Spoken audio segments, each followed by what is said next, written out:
CRL login features. App को खोलने के बाद ऊपर बाएं कोने पर CRL लॉगिन नजर आएगा। इस पर क्लिक करें। CRL लॉगिन में ये ऑप्शन मिलेंगे। पुश डेटा का मतलब है कि टैबलेट से इंटरनेट पर डेटा भेजना।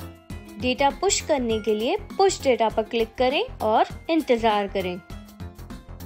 यूजर्स को टैबलेट से लिंक करने के लिए असाइन ग्रुप का इस्तेमाल किया जाता है। स्टैटिस्टिक्स आपको टैबलेट पर ऐप का इस्तेमाल देखने में मदद करता है। क्लियर डेटा ऐप डेटा को क्लियर करता है। इंटरनेट या कोलिब्री से गांव का डेटा हासिल करने के लिए पुल डेटा का इस्तेमाल किया जाता है।